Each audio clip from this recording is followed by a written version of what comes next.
শেখ হাসিনা আধা ঘন্টা মাত্র টাইম পেয়েছিলেন ভারতে পালিয়ে যাওয়ার জন্য। আর আপনারা কতক্ষণ টাইম পাবেন সেটা আমি জানি না। পবিত্র মাহে রমজান উপলক্ষে বিএনপির ভারপ্রাপ্ত চেয়ারম্যান তারেক রহমানের নির্দেশনায় পথচারী রোজাদারদের মাঝে ইফতার বিতরণ করেছে ৪৩ নং আমিন শিল্পাঞ্চল সাংগঠনিক ওয়ার্ড যুবদল।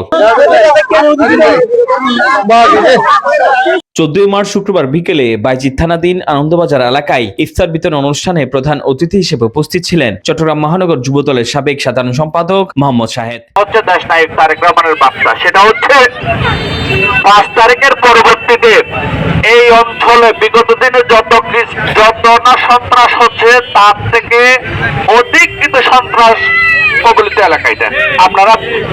আপনারা সেটা মানেন আর নাই মানেন, সেটাতে দলের নাম দিয়ে যে কেউ যাচ্ছেন, সেটা হয় যুবদল, নাহলে ছাত্রদল, নাহলে স্বেচ্ছাসেবক দল, নাহলে বিএনপি।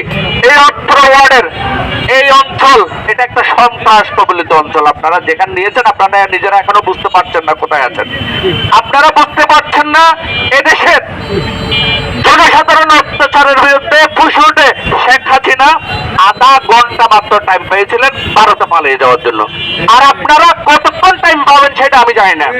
এখানে প্রত্যন্ত অঞ্চলে দলের নামে যেগুলো হচ্ছে আপনারা হয় সংশোধন হবেন, না হলে পালানোর জন্য প্রস্তুত হবেন। দুইটার একটা, হয় পালানোর জন্য প্রস্তুত হবেন, না হলে নিজেরা সংশোধন হবেন। এটা হচ্ছে আপনাদেরকে লাস্ট একটা মেসেজ, ক্লিয়ার মেসেজ। না হলে প্রতিটা গোট থেকে জনগণকে সাথে নিয়ে বিতাড়িত করবো আমরা ইনশাআল্লাহ।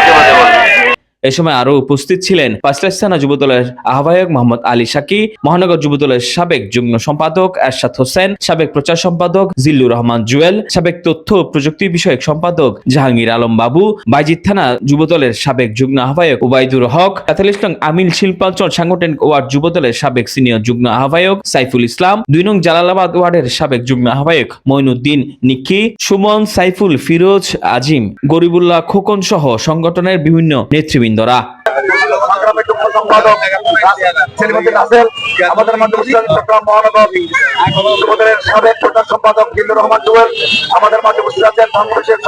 পরে পথচারী রোজাদারদের মাঝে ইফতার বিতরণ করা হয়।